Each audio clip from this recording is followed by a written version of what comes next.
नमस्कार। उड़ान क्लासेज के ऑनलाइन यूट्यूब प्लेटफॉर्म पर आप सभी का स्वागत है। आज हम लेक्चर्स में यूनिट्स के बारे में डिस्कस कर चुके हैं। यूनिट्स क्या है, इन्हें कैसे ज्ञात किया जाता है, यूनिट्स का क्या यूज है, इन सारी चीज़ों के बारे में हम डिस्कस कर चुके हैं और कुछ एक दो एग्ज़ाम्पल भी हमने किए थे जिनकी यूनिट हमने ज्ञात की थी। अब आज जो हम टॉपिक डिस्कस करने जा रहे हैं वो भी उसी टॉपिक से रिलेटेड है और इसमें हम आज ज्ञात करेंगे कि भाई दूरी क्या है, विस्थापन क्या है, इनकी क्या यूनिट्स है, इसी प्रकार वेग क्या है, त्वरण क्या है, फिर बल, वर्क यानी कार्य, इन सब चीज़ों के बारे में आज इस लेक्चर में डिस्कशन करेंगे और सारे वर्ड्स की यूनिट्स निकालेंगे, इनकी अलग अलग यूनिट्स, ताकि आपको यूनिट्स वाला चैप्टर बिल्कुल क्लियर हो जाए। और जो दूरी, विस्थापन, बल, त्वरण जो वर्ड है, इनका फिजिक्स में काफ़ी महत्व है और इनको हर जगह यूज किया जाता है। तो इनको कैसे ड्राइव किया गया है, इन्हें कैसे ज्ञात किया जाता है, ये सारी चीज़ें हम इस लेक्चर में डिस्कस करेंगे। तो आइए स्टार्ट करते हैं। सबसे पहले हम बात करते हैं दूरी और विस्थापन के अंतर की। तो दूरी और विस्थापन की बात करें तो यहाँ पर हम देखते हैं कि दूरी किसे कहते हैं। दूरी किसी वस्तु की वास्तव में तय किए गए कुल पथ की जो लंबाई होती है उसे हम दूरी कहते हैं। वहीं हम विस्थापन की बात करें तो विस्थापन किसी वस्तु द्वारा तय किए गए पथ का अंतिम बिंदु और प्रारंभिक बिंदु के मध्य की जो न्यूनतम दूरी होती है उसे हम विस्थापन कहते हैं। जैसे कि हमारे पास ए पॉइंट ये है और बी ये है, तो यहाँ पर ये फाइनल बिंदु, ये इनिशियल बिंदु, तो इन दोनों के बीच की जो दूरी होगी फाइनल माइनस इनिशियल,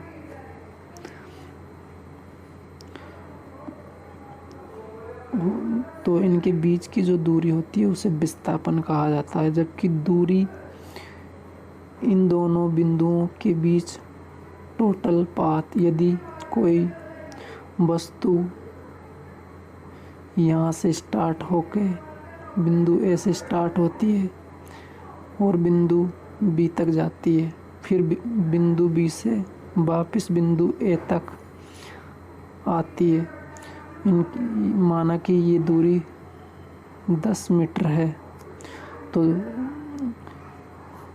कोई वस्तु बिंदु ए से गई और बिंदु बी से वापस आई तो 10 और 10 20,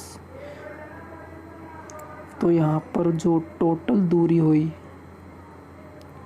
वो होगी हमारे पास 20 मीटर। जबकि विस्थापन की बात करें यहाँ पर तो हमारे पास विस्थापन यहाँ पर सिर्फ 0 था, क्योंकि यहाँ पर जिस बिंदु से गए हम उसी बिंदु पर वापस आ गए। तो ये हमारा विस्थापन और दूरी के बीच में अंतर होता है। दूरी सदैव बढ़ती है, दूरी कभी भी घटती नहीं है, दूरी हमेशा पॉजिटिव आएगी। विस्थापन घट भी सकता है, बढ़ भी सकता है और शून्य कुछ भी हो सकता है। विस्थापन और बात करें दूरी हमेशा अदिश राशि होती है, जबकि विस्थापन एक सदिश राशि होती है। इसके बारे में और जाने तो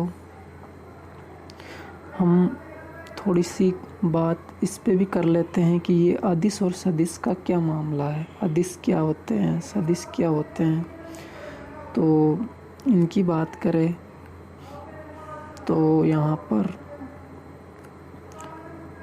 सदिश वह राशि होती है जिसमें दिशा और परिमाण दोनों चीज़ें होती है, जबकि अदिश राशि के अंदर केवल परिमाण होता है। यहाँ पर जो दूरी होती है वो अदिश राशि होती है, जबकि जो विस्थापन होता है वो सदिश राशि होती है। अब हमें एक नोट ध्यान रखना है कि जब वस्तु एक ही सरल रेखा में एक ही दिशा में गति करती है तो वहाँ पर दूरी और विस्थापन का जो मान आएगा वो हमेशा समान होता है। ये हमें हमेशा ध्यान रखना है। बाकी इसके अलावा और कहीं भी दूरी हमेशा पॉजिटिव आएगी, विस्थापन का मान घट भी सकता है, बढ़ भी सकता है और शून्य भी आ सकता है। ये हमें याद रखना है। इसी प्रकार हम कुछ और बातें करते हैं। एक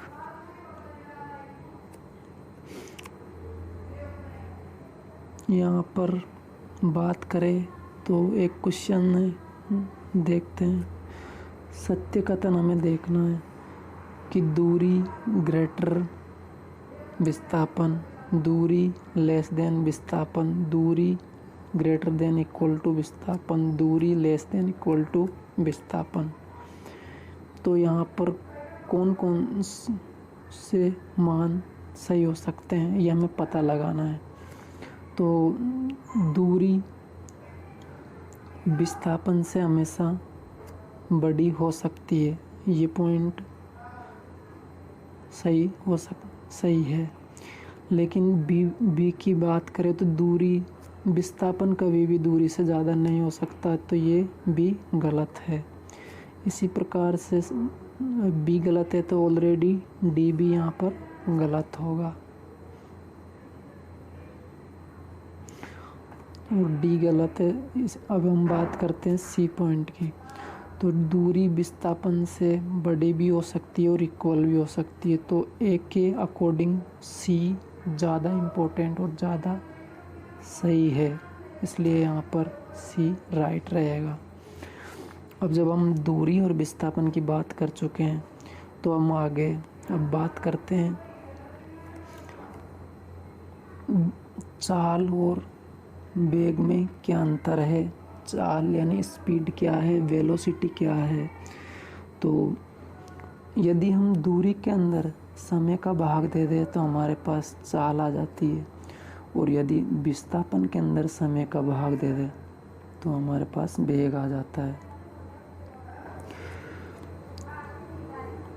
और अब हम यहाँ पर हमारे पास जब फॉर्मूला आ चुका है चाल का और वेग का, तो हम इनकी यूनिट ज्ञात कर सकते हैं। हमें पता है सबसे पहले दूरी को हम किस मीटर में यानी एम में, समय को यानी सेकंड में, तो मीटर पर सेकंड चाल की यूनिट्स होगी। इसी प्रकार विस्थापन को भी हम एम में मापते हैं और समय को एस सेकंड में, तो यहाँ पर विस्थापन की यूनिट भी मीटर पर सेकंड हो जाएगी। अब यहाँ पर चाल एक अदिश राशि है और विस्थापन वेग एक सदिश राशि है। अभी हम सिर्फ इन सभी चीज़ों की नॉर्मल जानकारी हमें होना आवश्यक है, क्योंकि इन सभी का यूज आगे जाके फिजिक्स में होएगा। आप जैसे बल, गतिकी के नियम पढ़ेंगे, न्यूटन्स लॉ, इसी प्रकार कार्य, पावर, ये सारे टॉपिक्स आगे पढ़ेंगे तो उनमें इन चीज़ों का यूज होता है। तो सिर्फ नॉर्मल जानकारी हमें इनकी होना चाहिए। अभी फिजिक्स के हम सिर्फ नॉर्मल इंट्रोडक्शन आपको करा रहे हैं। अब हम बात करते हैं त्वरण की। त्वरण यानी एक्सेलरेशन। वेग में परिवर्तन की दर क्या कहलाती है? त्वरण। त्वरण के फॉर्मूला यानी कि वेग में परिवर्तन। अब ये वेग में परिवर्तन को हम किससे दर्शाते हैं? डेल्टा बी से अपॉन टाइम। अब ये डेल्टा बी का मतलब है फाइनल माइनस इनिशियल। तो यहाँ से अब जब हमारे पास फॉर्मूला आ गया वेग अपॉन समय, क्या कहलाता है? त्वरण। तो हमें पता है कि वेग की यूनिट क्या है। वेग की यूनिट हमारे पास दे रखा है मीटर पर सेकंड, और समय हमें सेकंड में मापते हैं। तो यहाँ से जो त्वरण की यूनिट रहेगी वो मीटर पर सेकंड स्क्वायर हो जाएगी। अब हम इस प्रकार हम इसकी यूनिट्स भी ज्ञात कर सकते हैं। तो आपके यूनिट्स वाले जो डाउट है यूनिट, तो वो भी यहाँ पर क्लियर होते जा रहे हैं। अब हम बात करते त्वरण में जो परिवर्तन के आधार पर ये दो प्रकार से हो सकता है। यदि एरो का निशान ऊपर है तो पॉजिटिव त्वरण की वैल्यू धनात्मक भी हो सकती है और त्वरण ऋणात्मक भी हो सकता है। धनात्मक त्वरण को हम साधारण त्वरण बोलते हैं। यदि हमें किसी क्वेश्चन में सिर्फ ए लिखा हुआ है तो हमेशा हमें पॉजिटिव त्वरण मानना है। यदि स्पेशली हमसे बोले कि ऋणात्मक त्वरण, तो हमें ऋणात्मक त्वरण मानना है। और ऋणात्मक त्वरण को हम मंदन बोलते हैं, रिटार्डेशन। ये हमें बिल्कुल ध्यान रखना है, काफ़ी इम्पोर्टेंट। आपसे बोला जा सकता है कि मंदन क्या है, तो ऋणात्मक त्वरण को हमेशा मंदन कहा जाता है। अब हम बात करते हैं आगे। जब हमने वेग पढ़ लिया, त्वरण हो गया, तो हम त्वरण के से ही हम बल ज्ञात करेंगे। बल क्या होता है? बल यानी किसी को धक्का देना या खींचना। लेकिन यदि इसकी बेसिक डेफिनेशंस की बात करें हम, तो बल वह बाह्य कारक है जो किसी वस्तु की स्थिति में परिवर्तन कर सकता है। ज़रूरी नहीं है माना कि कोई वस्तु ये है, इस पे हमने यहाँ से बल लगाया, तो ज़रूरी नहीं है कि यहाँ पर वस्तु यहाँ से यहाँ खिसके स्थिति परिवर्तन हो तभी बल लगता है। बल माना कि ये वस्तु यहाँ से यहाँ पर पहुँचने में हमें 10 न्यूटन का बल चाहिए और हमने यहाँ पर 8 न्यूटन का बल लगाया और वस्तु खिसकी नहीं, तो इसका मतलब ये ज़रूरी नहीं कि हमने बल नहीं लगाया। तो इसलिए ये नहीं, इसका मतलब बल का मतलब ये ज़रूरी नहीं है कि वही स्थिति में परिवर्तन हो ही सही, कभी कभी स्थिति में परिवर्तन नहीं भी हो सकता। इसके अलावा गति सदैव असंतुलित बल, यानी कि बल यदि गति कर सकता है, स्थिति में परिवर्तन होगा तो वो सिर्फ असंतुलित बलों के कारण हो सकता है। अदरवाइज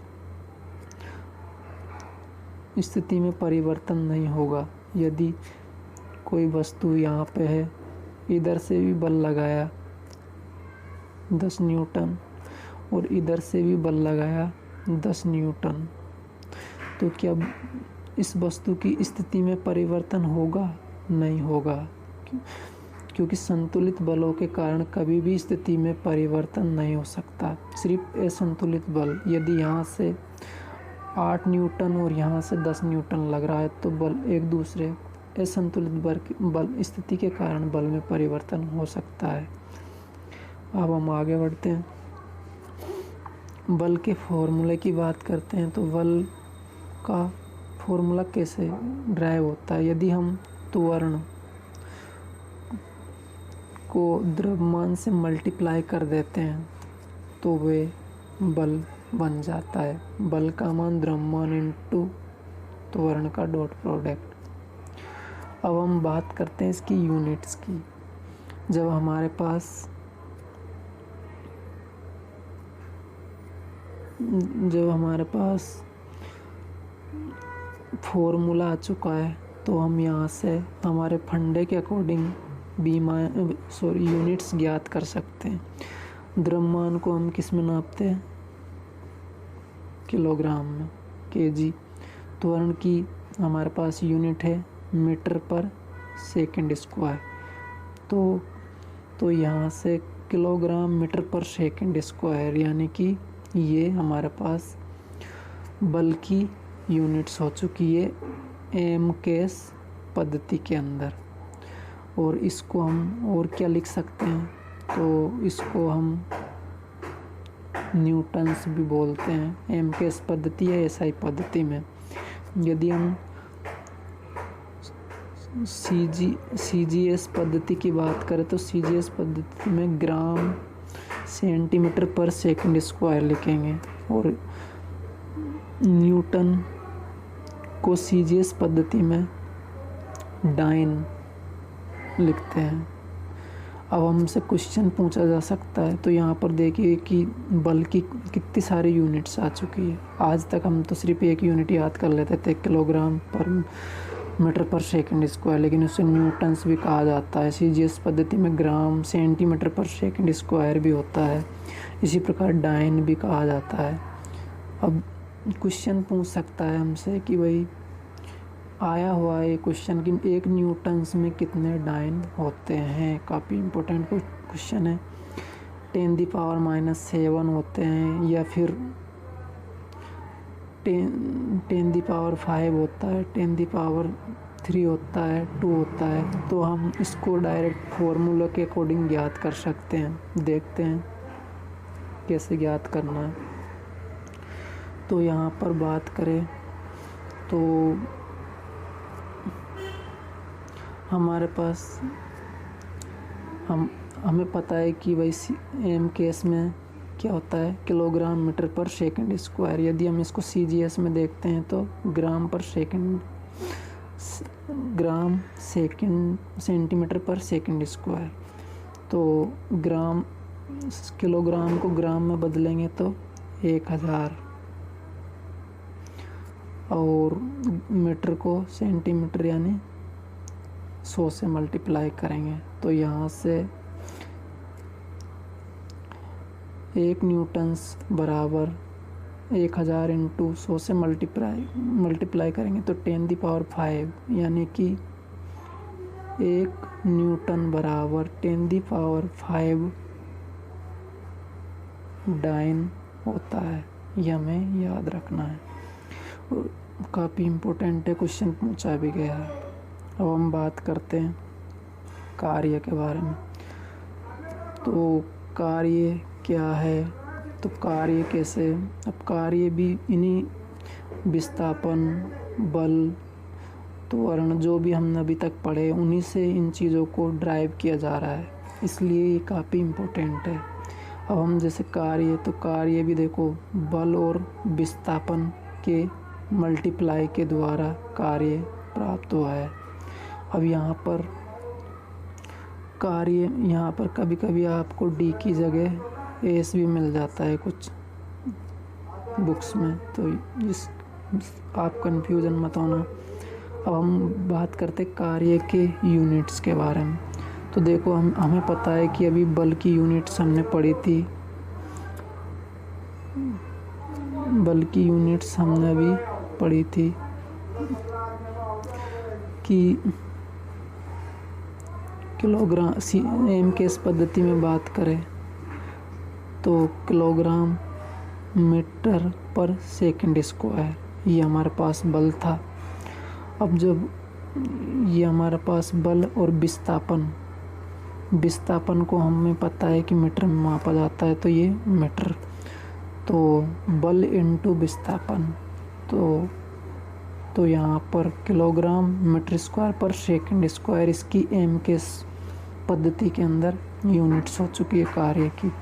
इसको हम और क्या लिख सकते हैं, तो बल का एक यूनिट्स जूल भी होती है, दूसरी यूनिट्स न्यूटन इंटू मीटर भी होती है। और CGS में इसकी यूनिट्स की बात करें तो किलोग्राम को ग्राम में बदल दिया तो और मीटर को सेंटीमीटर में, तो यहाँ तो ग्राम सेंटीमीटर स्क्वायर पर सेकंड स्क्वायर। इसी प्रकार जूल को CGS में अर्ग बोलते हैं और न्यूटन्स को डाइन इंटू सेंटीमीटर। तो इस प्रकार हम देखते हैं कि कार्य की भी हमने अभी तक हम सिर्फ किलोग्राम मीटर स्क्वायर पर सेकंड स्क्वायर एक ही यूनिट पढ़ता है, लेकिन यहाँ पर 1 2 3 4 5 6 यूनिट्स होती है। तो आपसे किसी भी तरीके से एग्जामिनर आपसे क्वेश्चन घुमा के पूछ सकता है, इसलिए हमें सारी कार्य की सारी यूनिट्स को ड्राइव करना, ज्ञात करना हमें आना चाहिए, याद होनी चाहिए। अब हमसे एक नॉर्मल क्वेश्चन, जिस तरीके से डाइन का क्वेश्चन पिछले एग्ज़ाम में आया हुआ है, इसी प्रकार इस तरीके से हमें इससे भी क्वेश्चन घुमा के पूछ सकता है कि भाई 1 जूल के अंदर कितने अर्ग होते हैं। 10⁻⁻7, 10⁻7, 10⁵, 10⁻⁵। तो यहाँ पर देखा जाए तो हमें पता है कि कार्य की यूनिट्स क्या होती है, किलोग्राम मीटर स्क्वायर पर सेकंड स्क्वायर, और इसको CGS के अंदर ग्राम सेंटीमीटर स्क्वायर पर सेकंड स्क्वायर। तो हमें पता है कि kg को ग्राम में बदलेंगे तो 1000 से मल्टीप्लाई, मीटर को सेंटीमीटर के यानी 100 से कर दिया, लेकिन यहाँ स्क्वायर है तो इसको स्क्वायर कर देंगे, तो स्क्वायर करेंगे तो यहाँ से 10⁻7 आ जाएगा। तो यहाँ से हम 1 जूल को हम 1 अर्ग यानी 10⁻7 अर्ग होता है। तो ये हमें ध्यान रखना है, काफ़ी इम्पोर्टेंट है। तो अभी तक हम इन कार्य, त्वरण, वेग, विस्थापन, दूरी, जो भी फिजिक्स में आगे जाकर यूज होने वाले टॉपिक्स हैं, इन सब के बारे में डिस्कशन कर चुके हैं। तो प्लीज़ इनको आप एक बार रिवाइज करना। वीडियो अच्छा लगा है तो प्लीज़ लाइक करना, हमारे चैनल को सब्सक्राइब करना। आपको हर कंटेंट प्रोवाइड किया जाएगा जो रीट, पटवार, एनी अदर एग्ज़ाम्स में आता है। सिर्फ अभी एक इंट्रोडक्शन बेस पर आपकी एक क्लास है। आप इस चैनल पर और आप मुझ पर विश्वास कीजिए, आपको बिल्कुल एक अच्छा कंटेंट इस चैनल से प्राप्त होएगा, यह आपसे मैं वादा करता हूँ। फ़िलहाल अभी के लिए इस वीडियो में इतना ही। मिलते हैं आपसे।